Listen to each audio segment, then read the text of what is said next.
datang di Runjang Science Podcast bareng aku, Zahara Khairani. Kita bakal bahas mengenai dunia sistem informasi dan juga teknologi bareng orang-orang yang udah terjun di dunia sistem informasi itu udah lama banget gitu.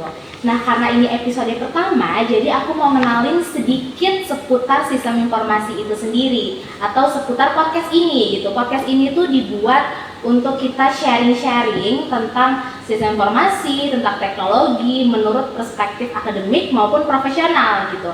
Dan saat ini aku bareng sama seorang yang sibuk banget ya, seorang kaprodi dari sistem informasi UIN Imam Bonjol Padang, yaitu Bapak Aulia Arham. Selamat siang Bapak. Selamat siang.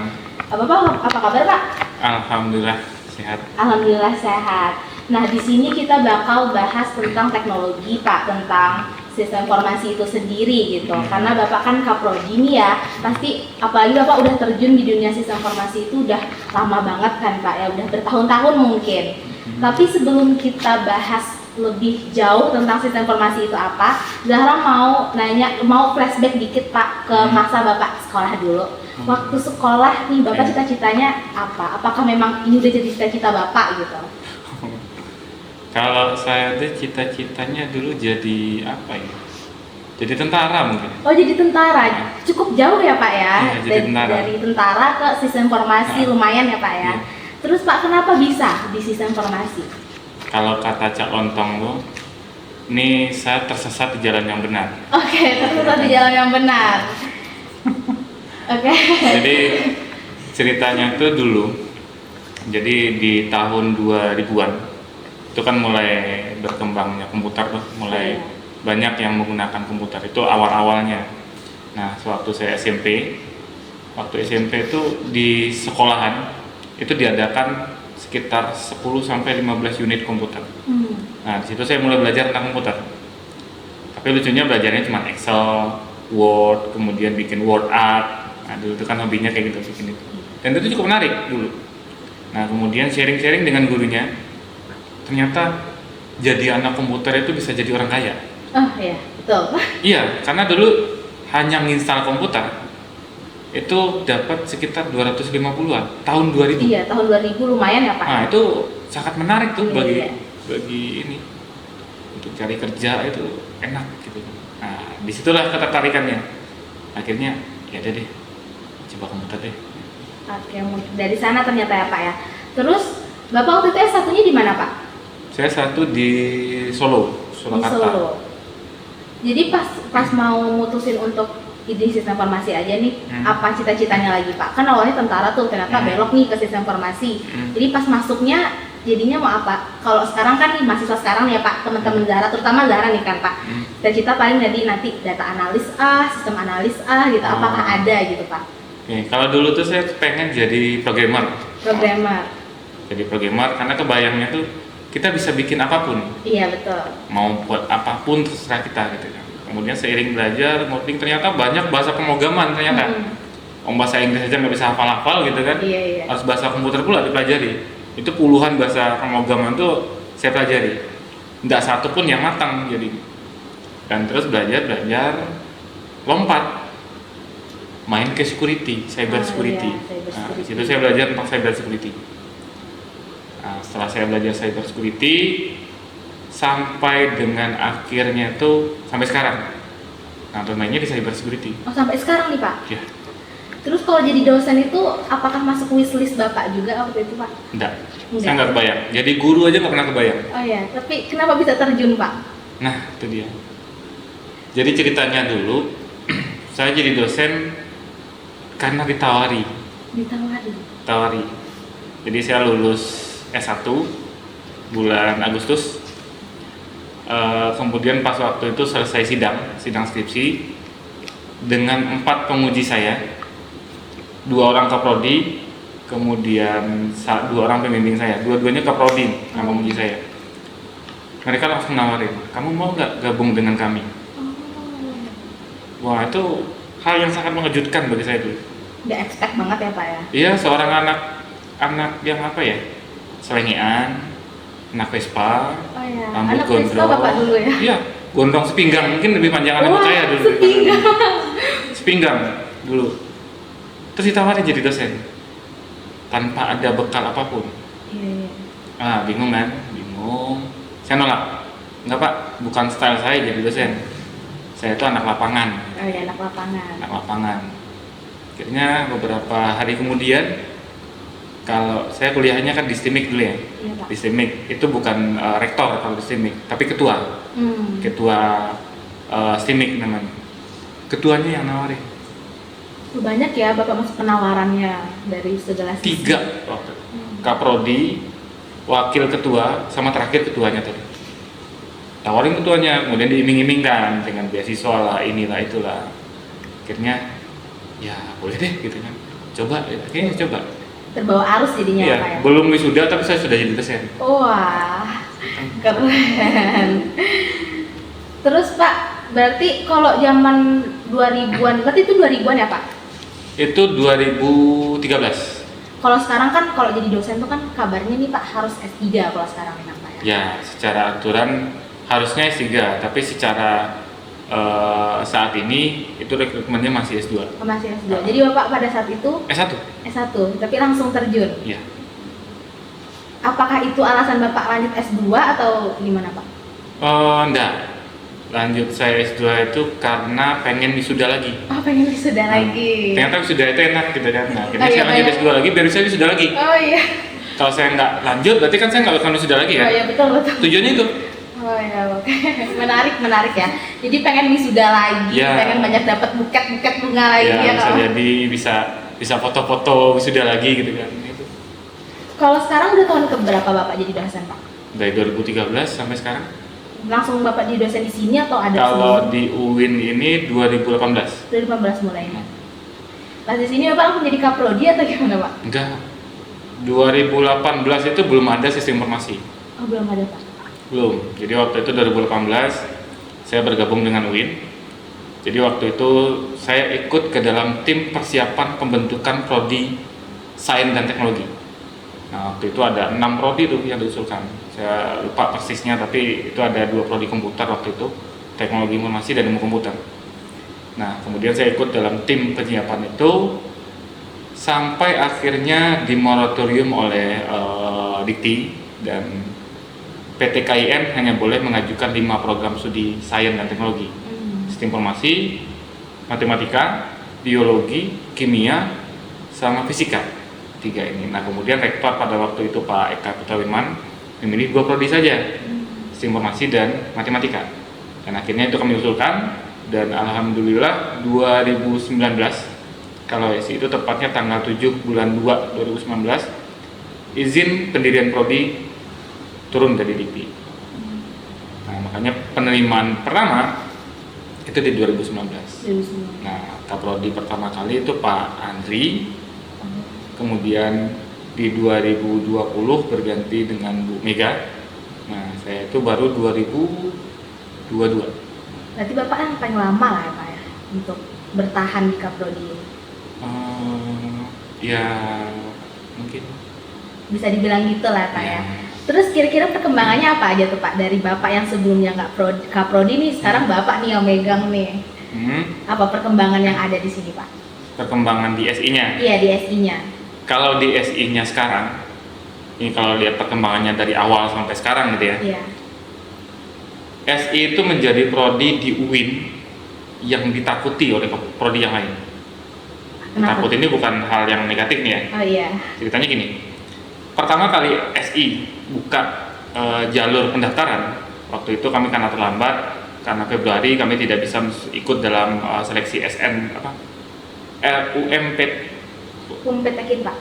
UMPTKIN ya? Iya, Bukan, UMPTKIN. yang ujian apa nih? Ujiannya Bukan ujian tulis. Oh, SPAN. SPAN PTKIN. SPAN PTKIN. Kami nggak bisa ikut SPAN PTKIN. Kami hanya bisa ikut UMPTKIN sama UM Mandiri. Waktu itu pelamar kami sangat tinggi, padahal kami baru. Iya. Kuota waktu itu 40 orang, dan peminatnya waktu itu hampir 500. Oh. Itu booming, UIN itu booming. Wah, SI prodi baru langsung diminati gitu Iya. kan. Tahun kedua kami masuk SPAN PTKIN, peminat kami berapa coba? Kalau nggak salah Zara waktu itu pernah baca 700 sekian Pak. Hampir 2000-an. Wah, 2000 Pak. Hampir 2000. Kuotanya berapa Pak? Kuotanya waktu itu sekitar 80. Wow. 2021, 2020. 2020. 2021 peminatnya lebih 2000. 2022 peminatnya hampir 3000. Wah. Hampir 3000 dan itu nomor 3 di UIN. Makanya ditakuti kan. Iya, wajar itu untuk ditakuti Pak. Iya, ditakuti. Takut jadi senior pula nanti gitu kan. Iya. Itu dia. Nah, kemudian di 2023 dan 2024 kemarin karena proses seleksi SI berpindah yang sebelumnya dikelola oleh Kementerian Agama lewat SPAN PTKIN sama UM PTKIN, kemudian keluar aturan kalau semua program studi sains yang ada di PTKIN itu harus berpindah seleksi di jalur seleksi umum PTKI lewat SNBT, SNBP. Iya. Nah, di situ kami drop. Langsung drop.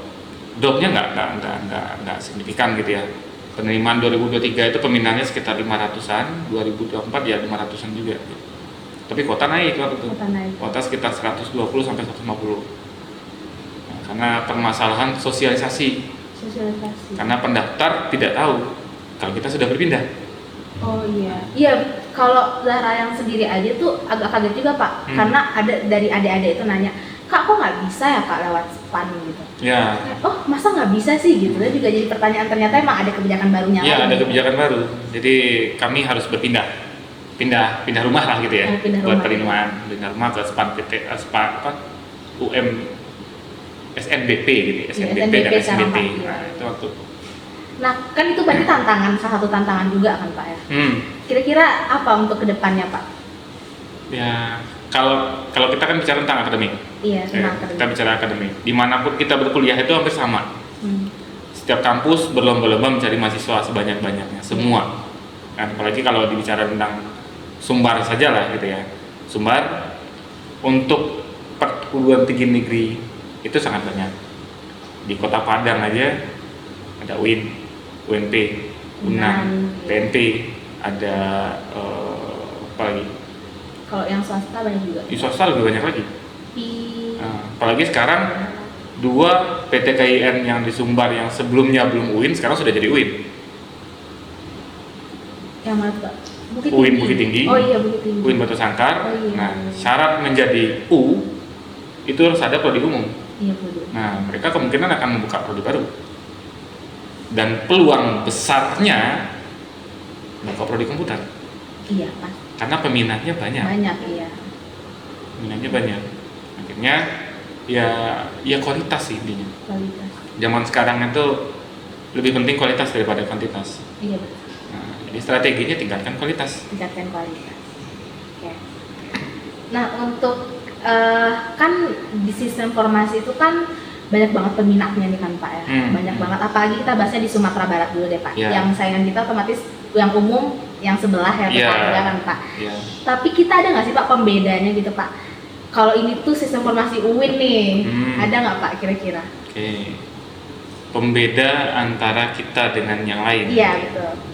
Jadi saya pernah dapat wejangan dari rektor terdahulu. Katanya, Aram, ingat, kita tuh UIN. Kita bukan UNP, kita bukan UNAN. Iya. Tapi saya pikir maksudnya apa gitu. Setelah saya pikir-pikir, oh iya, kita itu UI negeri, UI negeri, Universitas Islam Negeri. Iya. Penciri kita dengan prodi yang lain, yang umum, keislaman kita pertama. Oke. Jadi hitungannya mungkin mahasiswa yang SI di UI, materinya itu tidak hanya materi komputer. Ada beberapa materi-materi tentang pengenalan keislaman, sejarah keislaman, itu kuat. Kemudian mungkin beberapa yang menganggap itu masalah mungkin, dimana lulusan UIN harus hafal 30 gitu ya Pak? Ya, satu juz harus hafal. Jadi penguatan keilmuan, jadi ibaratnya kayak mengimbangi keilmuan. Bagaimana kalau dia ahli tapi tidak punya soft skill yang baik? Kami bayangannya itu soft skill. soal etika, attitude, keilmuan, keislamannya, itu soft skill. Hard skillnya SI-nya. Nah, itu pembeda kami. Itu pembeda. Kami punya soft skill, kami punya hard skill. Iya, oke. Nah Pak, kalau kita tadi bahas tentang kita harus meningkatkan kualitas nih Pak untuk mahasiswa baru. Nah kira-kira kalau untuk mahasiswa akhir nih Pak, ada nggak sih dari prodi itu kayak bekerja sama mungkin dengan perusahaan A, perusahaan B yang nantinya ketika mahasiswa akhirnya lulus, terus dia udah ada kayak dunia kerja karena si prodinya udah punya koneksi nih Pak. Ya. Ada nggak kira-kira dari prodi untuk kerja sama perusahaan A, B, C gitu Pak? Oke, jadi tahun 2022 akhir bulan November saya itu ada pertemuan di Bali dengan beberapa perguruan tinggi di bawah Aptikom, kemudian beberapa perusahaan-perusahaan. Kami sudah melakukan kerjasama dalam bentuk MOU, MOA. Itu ada Telkom, kemudian beberapa LPK, kemudian beberapa developer besar. Itu sudah. Cuman tantangan di kita adalah bagaimana mempersiapkan mahasiswa itu memang siap nanti untuk mereka. Karena permasalahannya di sana, mempersiapkan mahasiswa untuk benar-benar menjadi qualified untuk perusahaan tersebut. Nah, itu yang sedang kami upayakan.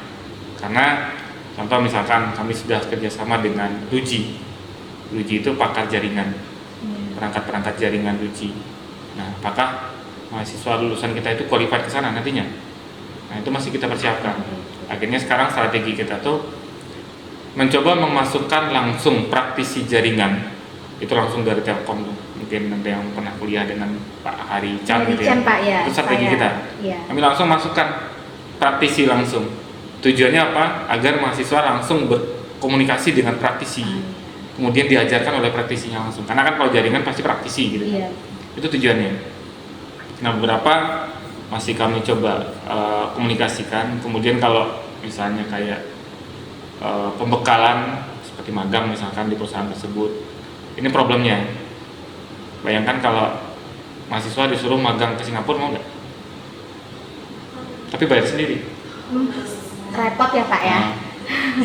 Agak sulit. Misalnya Ruji itu Cina atau mana gitu, magang ke situ mau nggak? Iya. Mau sih Pak, tapi ada kendala-kendala lain itu gitu dia. ya Pak. Itu yang masih jadi problem. Iya betul. Kayak kerjasama dengan Telkom misalkan. Kalau dengan Telkom kita sudah bisa magang di Telkom Sumbar. Tapi yang lebih bagus lagi, magangnya di Telkom Bandung atau Jakarta, pusat sekalian. Pusat, iya. Tapi siap nggak ke sana? Nah, itu yang masih jadi kendala buat kami.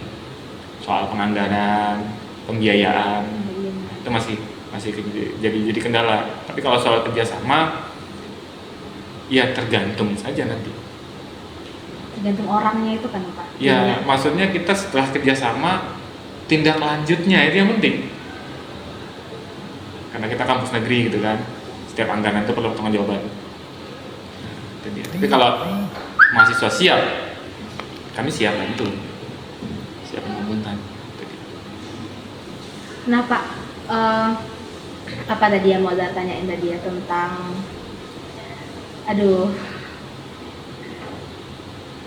Nah waktu Bapak masih sekolah itu Pak, pas Bapak masuk ke sistem informasi, pernah nggak sih Pak Bapak ditanyain sama orang, jurusan kamu apa? Gitu kan Pak. Bapak jawab sistem informasi. Sebenarnya pernah Pak ditanyain sama orang-orang yang nggak tahu lah tentang sistem informasi itu apa. Ketika dia jawab jurusan Zahra sistem informasi Bu gitu, terus ibunya bilang, oh nanti jadi sales ya, jadi nanti teller bank ya gitu Pak. Nah menurut Bapak nih Pak, untuk menjelaskan yang simple tapi orang tuh tahu sistem informasi, karena kalau kita bilang kita teknik kita nggak juga gitu kan Pak. Kita bilang kita bisnis nggak juga gitu kan, kita di tengah-tengah di garis kan ya Pak. Nah kira-kira untuk ngejelasin itu gimana tuh Pak? Itu mungkin masih penting ya. Saya dulu sewaktu ditanya, kamu jurusannya apa? Sistem informasi gitu. Oh, kamu ngambil komputer ya? Kira maling mungkin gitu ya? Ngambil komputer. Oh, berarti bisa beneran handphone saya dong gitu. Aduh. Lebih parah lagi kan kejadiannya. Jadi hitungannya gini, sebenarnya literasi itu penting bagi masyarakat gitu kan. Nah, makin lama masyarakat ada semakin tahu tuh tentang sistem informasi apa. Tapi cara simpel menjelaskan tentang sistem informasi itu apa ke masyarakat. Contohnya gini, Sistem informasi itu jurusan apa? Jadi jurusan yang membuat sistem untuk menyampaikan informasi ke ibu. Contohnya apa? Bu sekarang sedang belanja online 11.11 gitu ya. Iya. Iya, Bapak tahu, Ibu tahu barang Ibu sekarang sudah dikirim? Sudah, dari mana? Dari sistem. Dari sistem. Ibu tahu siapa yang bangun? Orang sistem informasi. Kami gitu ya. Ibu pernah pesan Gojek hari ini? Pernah. Bagaimana Ibu pesan? Hanya lewat handphone? Ya. Nggak seperti biasa lagi, nyari ke pangkalan gitu kan, atau nuding orang, Bapak ojek gitu. Nggak gitu lagi gitu. Lagi ya. Sekarang Ibu tinggal lewat handphone saja, tinggal klik pesan. Ibu tahu posisi ojeknya berada di mana. Ibu tahu harus bayar berapa. Itu siapa yang kerja? Sistem informasi gitu ya. Nah Pak, sistem informasi itu kan ada 3 komponen nih Pak. Ya. Ada manusia, ada teknologi, dan ada proses gitu ya Pak. Nah Bapak bisa bantu nggak sih untuk teman-teman untuk ngejelasin 3 komponen ini apa aja, bersangkutannya apa aja gitu Pak? Manusia, terus tadi apa lagi? Teknologi dan proses. Oke. Teknologi itu harus ada manusianya. Oke. Kalau teknologi tanpa manusia berarti otomasi. Oke. Teknologi tanpa manusia berarti otomasi. Kalau teknologi yang dengan manusianya, ibaratnya teknologi digunakan untuk manusia. Oke. Teknologi digerakkan oleh manusia. Teknologi dibuat oleh manusia. Ibaratnya manusia ini adalah SDM-nya. Oke. Teknologi dan proses. Teknologi ini membantu proses-proses manusia.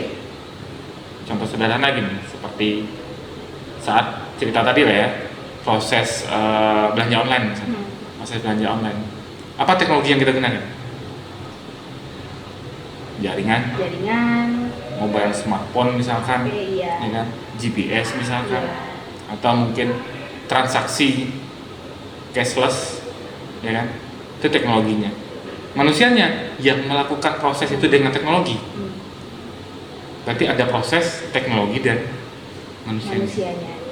Tapi kalau sifatnya nanti sudah otomasi, sifatnya kayak otonom gitu kan, kayak mobil tidak perlu ada driver lagi gitu kan, atau mungkin yang lainnya, nah itu udah berbeda lagi. Kebutuhan terhadap manusianya berkurang, tapi prosesnya semakin tinggi.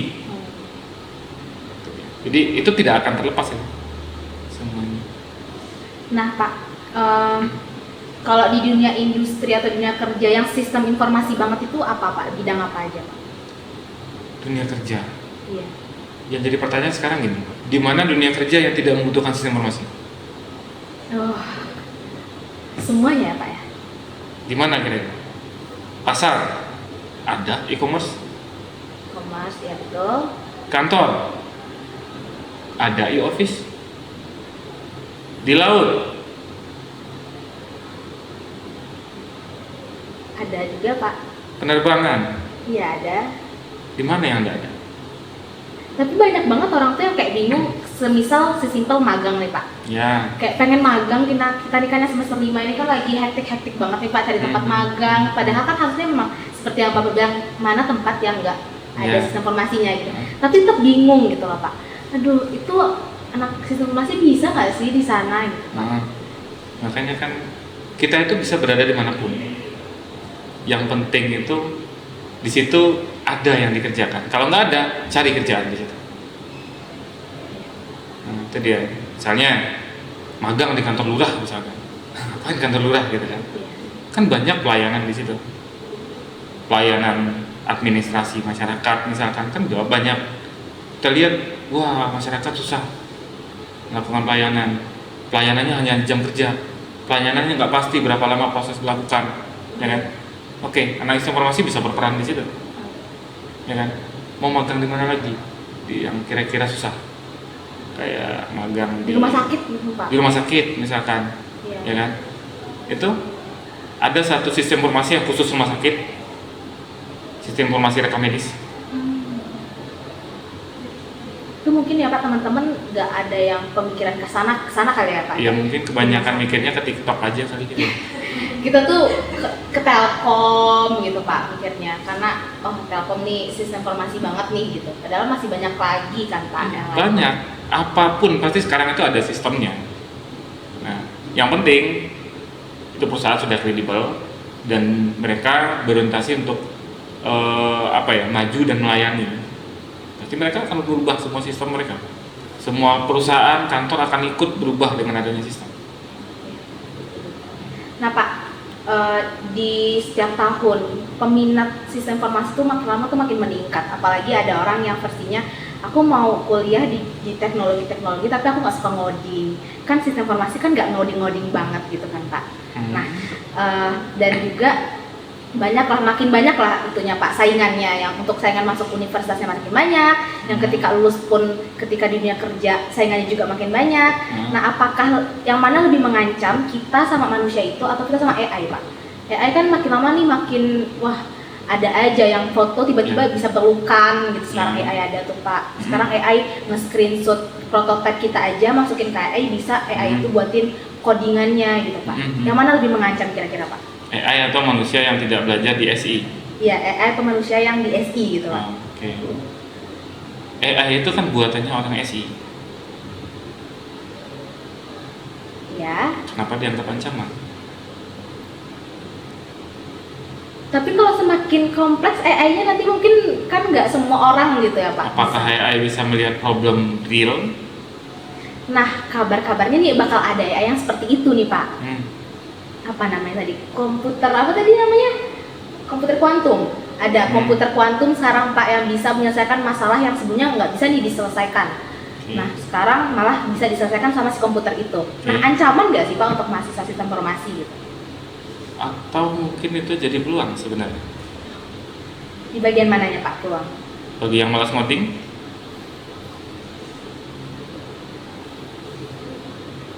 bagi yang malas bikin sistem,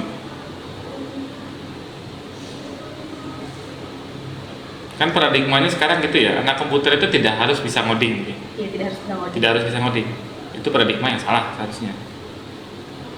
Sebenarnya kan gini, kita anak komputer, berarti kita harus bisa berkomunikasi dengan komputer. Ya, kita anak bahasa Inggris, berarti kita harus bisa berkomunikasi dengan bahasa Inggris. Iya, dengan bahasa Inggris. Ya lucu jadinya kalau kita anak komputer nggak bisa berkomunikasi dengan komputer. Bagaimana caranya berkomunikasi dengan komputer? Ya ngoding. Jadi ngoding itu ilmu dasar. Yang harus kita bisa gitu. Harus, wajib. Kita ngoding pakai AI misalkan. Bagaimana memvalidasi kalau coding AI itu benar? Ya kan? Jadi jangan jadikan AI sebagai pembenaran, tapi jadikan AI itu sebagai pembantu kita. Contoh sederhana lagi nih, zaman dulu saya kalau nulis artikel publikasi, hal yang paling berat bagi saya itu adalah grammar bahasa Inggris, karena kemampuan saya bahasa Inggris saya itu lemah, paling berat itu. Bahkan saya harus kumpulin kawan-kawan yang di lab, nanyain siapa yang tumpulnya paling tinggi, bantu saya. Sekarang saya nggak butuh lagi itu, tinggal bantu AI, tolong grammarly check, selesai gitu. Membantu. Nah, kalau sekarang tuh kan Pak, ada nggak sih dari Bapaknya sebagai Kaprodi nih untuk banyak banget sekarang mahasiswa, mungkin terutama Zahra ya Pak, sangat memanfaatkan AI itu sendiri untuk ngerjain tugas, untuk error dan tolong sama AI gitu Pak. Nah, kalau kita lihat dari beberapa perspektif, ada juga positifnya mungkin bisa membantu, ada negatifnya mungkin kayak jadi malas mikir gitu kan. Nah, dari prodi ini sendiri ada nggak Pak untuk menanggulangi hal tersebut, untuk kayak pakai AI terus nih mahasiswa gitu Pak? Oke. Sebenarnya gini, ibarat judul lah. Ya judul. Ibarat judul ya. Pemakaian AI bagi mahasiswa itu ibarat judul. Kenapa saya bilang judul? Dilarang dia makin jadi. Biarin aja. Hanya perlu diberikan pemahaman yang jelas. Lu mau pakai AI, oke, kamu mau jadi apa? Lu mau judol silakan, ya tanggung ruginya sendiri. Lu mau pakai AI ya tanggung ruginya sendiri. Ya. Karena kalau satu-satu kami filter, kamu nggak boleh pakai AI, di mana kami membuktikannya mereka pakai AI atau enggak gitu. Kembali ke pribadi masing-masing. Kita tujuan kuliah buat apa? Ya kan? Kita tugas AI, ya silahkan, ya rugi siapa gitu. Tapi ingat, persaingan di luar itu jauh lebih berat. Ya. Kita kuliah tidak hanya sekedar tugas untuk menyelesaikan saja. Kuliah itu adalah mempersiapkan diri untuk perjuangan nanti di dunia kerja. Saat kita lalai perjuangan, saat kita lalai mengisi diri suatu perkuliahan, ya terima aja lah risikonya nanti gitu. Itu paradigma yang perlu dipegang. Mau pakai AI silahkan, tapi jangan AI dijadikan salah satu cara untuk menyelesaikan tugas. Tugas itu kan buat kita kan, selesaikan dulu. Selesai tugas itu kita buat, mungkin minta validasi silahkan ke AI, atau minta dukungan data silahkan, atau mungkin ya opini lain mungkin silahkan. Nah, itu nggak apa-apa, tapi jangan jadikan AI satu-satunya penyelesaian tugas kita gitu. Itu dia. Nah Pak, tadi kan Bapak sempat nyinggung kalau sampai sekarang Bapak di cyber security. Ya. Jadi itu apakah job desk sampingan Bapak atau ada proyek-proyek kecil di balik itu yang Bapak jalani? Kalau proyek-proyek cyber security sih, proyeknya paling proyek riset. Karena saya lebih suka mencari hal-hal baru dalam cyber security. Kalau saya kan lebih tepatnya cyber security itu tentang pengamanan data. Bagaimana mengamankan data yang sekarang itu data gila banyaknya. Iya. Bahkan kita sendiri bingung memvalidasi data ini benar atau enggak. Makanya sekarang banyak hoax gitu. Iya. Nah, itu yang saya kejar. Saya menemukan cara-cara terbaru mengamankan data, integritas data, keaslian data. Nah, itu yang saya coba amankan. Jadi enggak ya jadi hacker gitu kan. Oh iya, mungkin. Ya, itu dulu mungkin. Itu dulu, sekarang dulu. udah enggak. Kalau sekarang ya bila perlu aja. Bila perlu aja. Kalau perlu ya pakai, kalau enggak ya besar. Dan Bapak ngerjain riset itu bareng mahasiswa atau gimana Pak? Itu yang jadi masalah. Karena dia cyber security dan kalau saya bawa mahasiswa cukup berat. Kenapa Pak? Cyber security yang saya tangani sekarang berhubungan dengan data dan matematisnya cukup berat. Dan biasanya kalau saya coba jelaskan ke mahasiswa itu mereka baru tahu. Sedangkan riset ini sudah sifatnya pengembangan ilmu. Iya. Bukan mencari tahu ilmu lagi. Iya, betul. Jadi beberapa kali saya pernah lihatkan, tampilkan, semuanya pada bingung gitu. Saya lempar, bingung. Tapi kebanyakan orang yang cyber security, penelitian cyber security itu bukan di SI, di ilkom, ilmu komputer, atau enggak di teknologi informasi, atau enggak di jaringannya itu sendiri, jaringan komputer jurusan itu. Kalau SI itu sifatnya adalah mengolah data menjadi informasi. Iya. Itu sifatnya mengolah data menjadi informasi. Makanya kebanyakan yang sistem informasi itu rancang bangun sistem yang bisa menghasilkan informasi yang mudah dipahami gitu kan. Atau enggak sistem pendukung keputusan dari data mentah diolah sehingga menjadi sebuah pendukung keputusan. Atau mungkin sistem pakar, bisa jadi keilmuan manusia disistemkan menjadi kepakaran gitu kan. Nah itu, jadi ya agak berbeda konteks jadi takutnya nanti prodi malah salah arah. Oh iya. Nah Pak, untuk tren sistem informasi saat ini kira-kira apa aja tuh Pak? Tren sekarang itu AI, data science, sama big data. Oke. Apalagi yang mau ditanyain ya? Apalagi ya El mau ditanyain sama Bapak? Kira-kira?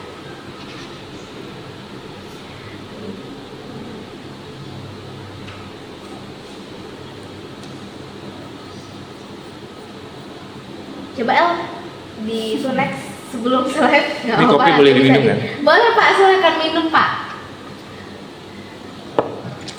Lagi El.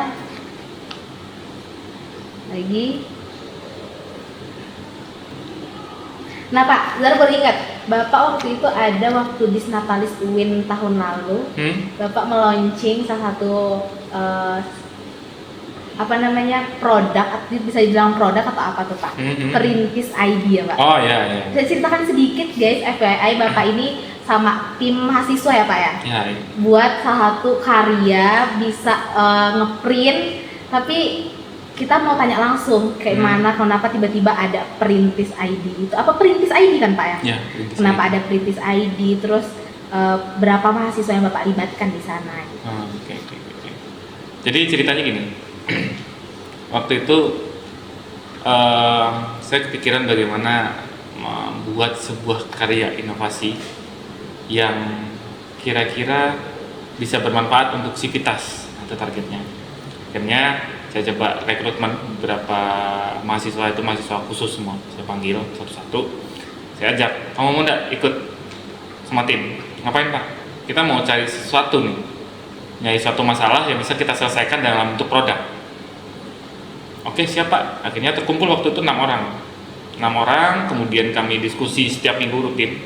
Diskusi kita mau buat apa. Akhirnya terbesit salah satu ngomong, Pak, saya mau ngobrol dulu Pak, izin. Kemana? Itu Pak, ke perempatan bawah. Setengah jam Pak, paling lama. Situ kepikiran sama kawan-kawan. Ngeprint saja untuk kita di kampus ini setengah jam. Iya, harus turun ke bawah dulu. Harus turun ke bawah dulu, jauh gitu kan. Dan tidak ada yang bukan tempat printer yang paling dekat di sini. Iya. Kepikiran, gimana kalau kita buat sebuah alat mirip vending machine. Ya, vending machine kan kayak kita mau beli minuman gitu kan, tinggal masukin uang, kemudian keluar minumannya. Iya. Ya kan? Kita buat mesin print kayak gitu. Istilahnya self service. Dia menservis dirinya sendiri. Ada printer di situ, ada scanner di situ. Loh, kan gampang. Iya, tapi kita komersilkan. Nah, ini permasalahannya. Kalau hanya untuk komputer ada print kan gampang, komputer bisa sediakan gitu ya. Tapi kalau dikomersilkan, gimana caranya? Orang nge-print, dia punya saldo 5.000, nge-print 5 lembar, nge-print, saldo potong. Gimana caranya gitu? Oh ternyata Bapak ngumpulin dulu orangnya, baru ada idenya. Ya. Kirain Zahra tuh Bapak udah punya ide lama, terus baru tertuangkan sekarang. Gitu. Ya, kalau idenya belum terbesit waktu lama gitu ya. Iya. Pas ngumpul-ngumpul itu teringatnya gara-gara itu. Ngeprintnya kejauhan. Kasihan kan? Biaya ngeprint cuma 5.000, bensinnya habis liter. Mahal di ongkos. Lumayan juga kan? ya Pak ya. Ya kan? Nah itu ceritanya waktu itu, dan kami cari-cari literasi. Ternyata yang pernah membuat itu hanya dua kreator lah. Pertama di London, Inggris. Kedua di UI dengan nama Printbox di UI, dan itu sudah menjadi startup yang cukup besar sekarang. Itu terbesitnya. Akhirnya yaudah deh, kita coba deh niru mereka gitu kan. Niru idenya. Cuman Printbox itu nggak ada scanner. Nggak ada scanner, cuman ngeprint aja. Kalau kita punya scanner, di scan dan print, namanya perintis. Kenapa perintis? Karena ngeprint. Ya karena disprint gitu loh, disprint gitu. Disprint. Oh iya. Karena kalau masuk ke ruangan Bapak kan langsung tuh kelihatan nih perintis ID-nya gitu. Kira-kira kapan kita bisa pakai tuh Pak? Kalau sudah ada investornya nantinya. Karena kan namanya manajemennya kan cukup berat nanti tuh. Kayak kemarin kita sewa hostingnya udah mati juga sekarang gitu kan, nggak ada lagi yang mau biayai gitu kan. Kemudian sistemnya perlu di-develop lagi, ada beberapa yang masih perlu dipoles. Nah, kita sudah tidak dapat anggaran lagi begitu. Akhirnya itu hanya menjadi prototype. Nanti kalau ada yang mau melanjutkan, silakan. Dokumentasinya ada semua lengkap. Tinggal melanjutkan sebagai karyanya Saintek di UIN gitu. Kira-kira dalam waktu dekat ini ada nggak Pak lagi mungkin produk baru atau hal-hal baru lagi? Mungkin ajak Zahra juga Pak, nggak pengen juga ikut-ikut buat kayak gitu. Robot-robot sekarang orang lagi pada lomba-lomba pengen bikin robot. Iya. Mungkin dari Bapak ada nggak Pak? Kalau dari saya nggak tahu lah ya, kita lihat tahun depan gitu kan, karena kemungkinan ada dana inovasi lagi tahun depan. Tapi ada satu yang menarik di tahun depan di SI itu. SI itu sekarang punya labo robotik. Punya Pak? Punya labo robotik. dan robotiknya tuh humanoid. Ya, mau disuruh goyang-goyang gitu kan, mau disuruh dia bertinju gitu, itu bisa. Oh, yang kemarin waktu ada di Ya. gedung J itu punya Saintek itu, Pak? Ya, Oh. itu kerjasama dengan UI. Hmm. Kerjasama dengan UI dan targetnya, karena itu robot pembelajaran, bukan kita diajarkan cara bikin robot kayak gimana. Jadi kita lebih ke computational thinking-nya. Nah, jadi mahasiswa nanti akan diajarkan bagaimana mengcoding sebuah robot. Jadi kita sudah punya robot humanoid, bagaimana menggerakkan tangannya, Oh iya. geleng-geleng kepalanya nanti gimana, gitu kan, mau goyang-goyang nanti gimana, gitu. Jadi kayak computational thinking-nya. Ada juga tuh beberapa robot yang nantinya dirakit, itu juga ada. Nah, itu yang agak menarik tuh tahun depan kemungkinan. Itu tuh Pak masuk ke dalam mata kuliah kan enggak kan Pak? Nah, itu ekstra. Ekstra kan, unit Ekstra. kegiatan fakultas lagi. Ya, itu di bawah lab inovasi dan apa ya?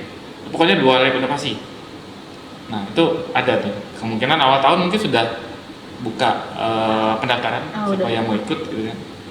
Untuk teman-teman yang dari sistem informasi UIN Memuncul Padang yang mau punya karya nih ya kan Pak ya, mau buat robotnya bisa sujud gitu kan Pak, bisa katanya ada bisa teman Zara bilang katanya bisa gini Pak, bisa salam saintek menjadi Bisa. imam menginspirasi Iya. semesta, ngomong gitu Pak Ah. robotnya. Bahkan ada yang baru, dia bisa diinstruksikan via voice. Instruksinya via ucapan kita gitu. Iya. Bisa. Lucu. Tapi tergantung nanti kalau udah di coding, dia bisa ngodingnya bisa lebih expert lagi dianya. Apalagi kalau ditanamkan AI dikit dalam gitu. Oke, mungkin nanti kita tahun depan kita bakal ikut robot-robotan ya. Kita mau lihat robotnya Salam Saintek, kita mau lihat robotnya. Atau mungkin kayak yang kemarin ya, senam pagi kita dipandu robot gitu. Seru-seru boleh dipandu robot ya Pak ya. Iya. Oke Pak. Kira-kira nih Pak, kalau di sini mahasiswa sini yang harus ditingkatkan bagian apanya Pak? Bagian apanya? Di akademiknya Pak. Akademiknya. Apakah mahasiswa ini tuh kurang ngodingnya kurang banget nih gitu Pak? Motivasinya yang perlu. Motivasinya Pak. Karena kehilangan motivasi sepertinya. Ke kampus hanya pergi kuliah, nggak ada kuliah pergi gitu. Padahal kampus itu gudangnya ilmu, bukan perpustakaan sekarang gudang ilmu. Kalau perpustakaan itu sekarang sudah digital gitu. Iya. Kampus, tempat kita berdiskusi dengan kawan-kawan yang sepemikiran tentang ini, kemudian ketemu dosen-dosen yang paham di bidang itu gitu kan. Harusnya di situ bermainnya. Jangan ke kampus cuma datang pas kuliah, kemudian selesai kuliah pulang. Kan rutinitas kita itu. Atau bikin kelompok belajar sendiri, bahas apa, diskusi apa gitu kan. Nah, tapi ya itu yang sekarang saya coba guide gandeng gitu kan. Makanya tadi saya telat gara-gara terus lagi diskusi sama kelompok saya tuh, diskusi tentang riset mereka. Jadi biar mereka nggak pulang, nggak tiduran aja di kosan gitu kan. Itu yang kurang di kita. Jadi kayak kuliah itu tugas bagi kita. Iya. Selesai pulang.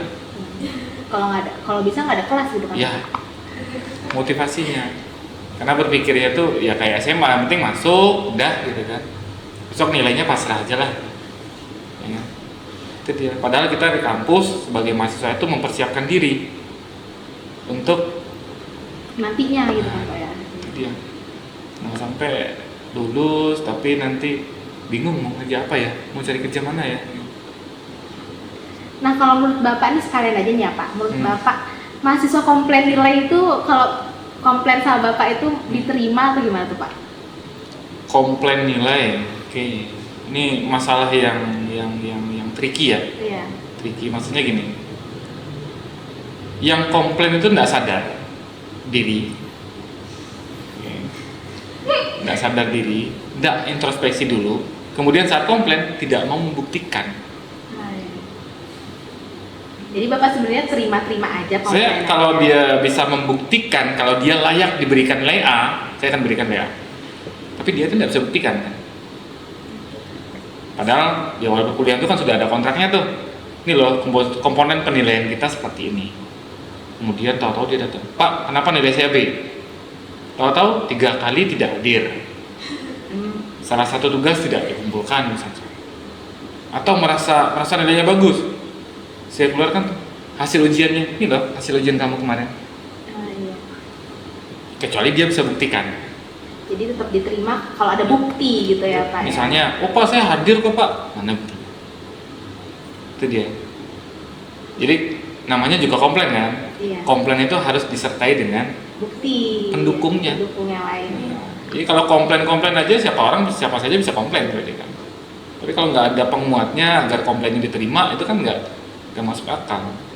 Pak nilai saya B Pak, untung B itu nggak C. Iya. Saya paling sering jawab itu. Iya, untung B. Iya. Betul itu Pak. Masih untung gitu. Pak kok nilai saya C Pak? Oh masih untung.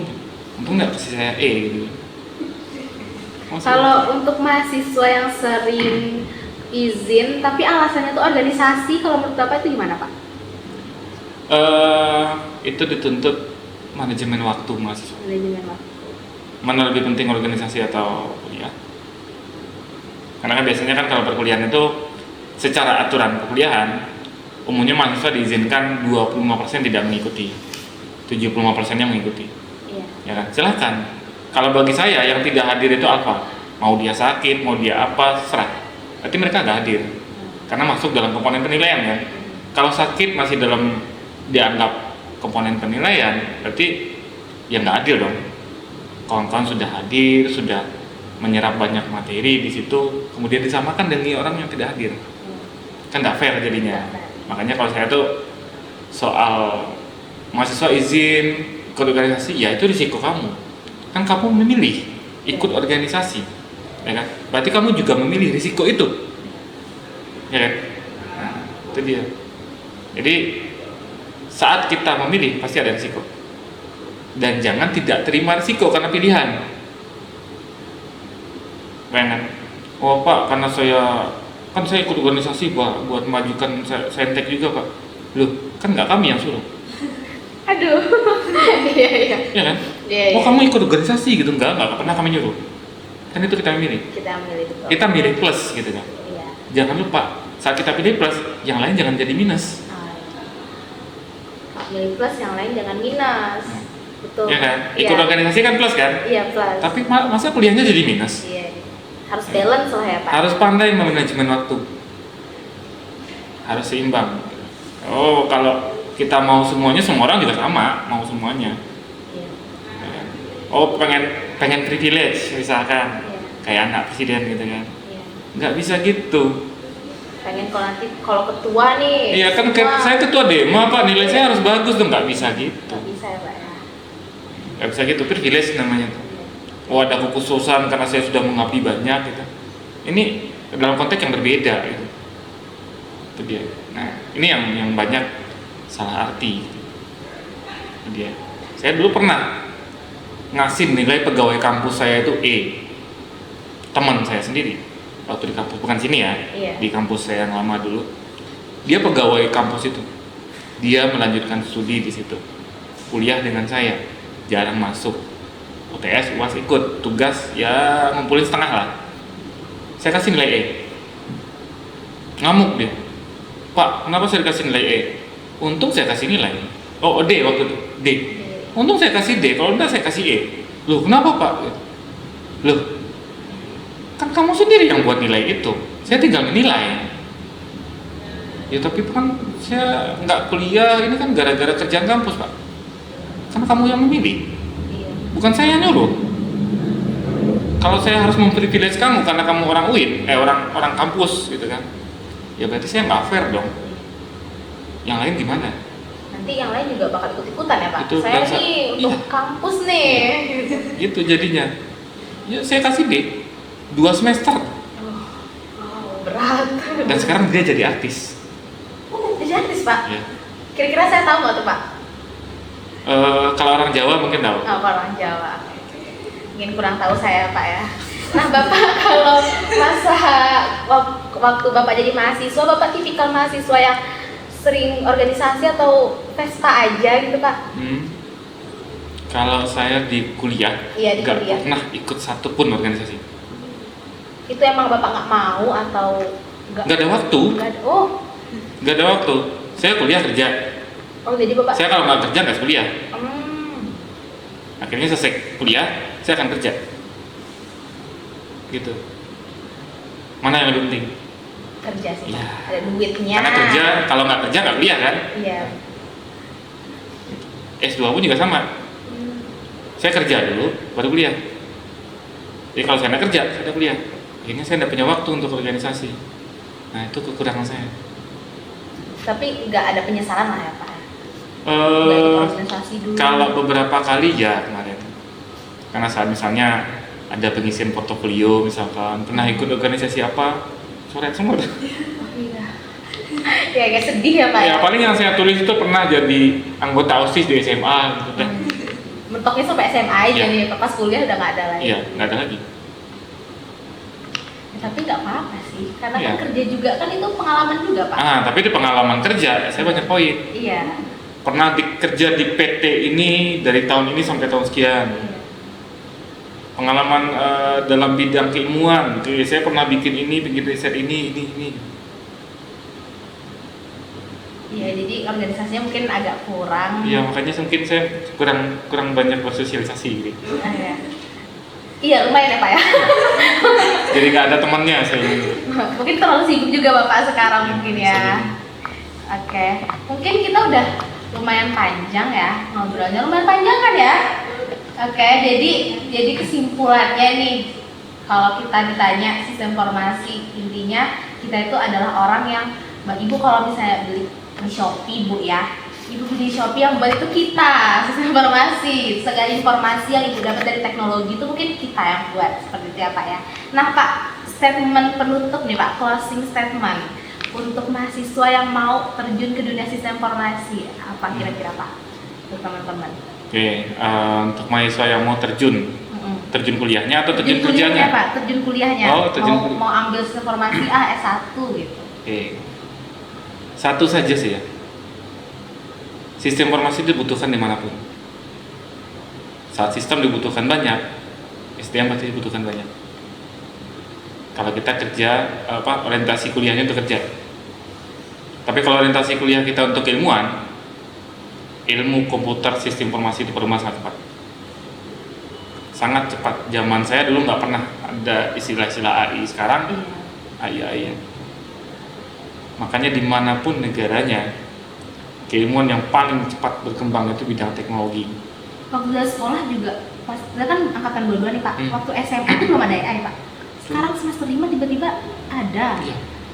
Zaman saya SD belum ada handphone. Itu tahun berapa itu ya Zaman Pak? saya SD belum ada handphone. Waktu saya SMP, saya punya handphone, tapi hanya untuk SMS dan telepon. Waktu SMA, saya punya handphone yang sudah bisa putar MP3.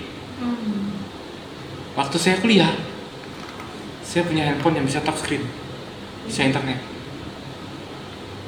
Dan itu dibuat oleh orang-orang teknologi. Dan selalu ada perkembangan nantinya. Pasti. Dengan sangat pesat gitu ya Pak ya. Untuk orang yang baru lulus nih Pak, atau yang mau udah semester akhir, pesannya apa tuh Pak statementnya? Pesannya selesaikan. Selesaikan, iya betul. Nah, selesaikan perkuliahannya sebaik mungkin. Jadikan momen skripsi itu untuk menimba ilmu lebih banyak lagi. Jadikan itu masa-masa kita untuk apa istilahnya ya? Untuk memaksakan diri untuk banyak belajar. Jadikan momen itu, karena kita akan diuji nantinya. Jadikan itu momennya. Ya kalau sebelumnya malas-malasan gitu kan, nah berarti balas sekarang. Hitungannya bayar sekarang tentang kemalasan kita dulu. Nah, itu dia. Oke, ada lagi Pak? Ya, cukup. Cukup? Oke, mungkin itu aja obrolan kita kali ini. Terima kasih untuk teman-teman yang udah nonton dan yang mau request nanti mau ngobrol apa lagi. Mungkin sama Bapak lagi kita buat part 2-nya tentang apa. Boleh banget di komen. Sampai jumpa lagi di Rundiang Science Podcast. Podcast yang berisi obrolan cerdas, wawasan tanpa batas. Jangan lupa like, comment, and subscribe. Dadah! Terima kasih banyak ya Pak. Oke. Dah. Terima kasih Pak.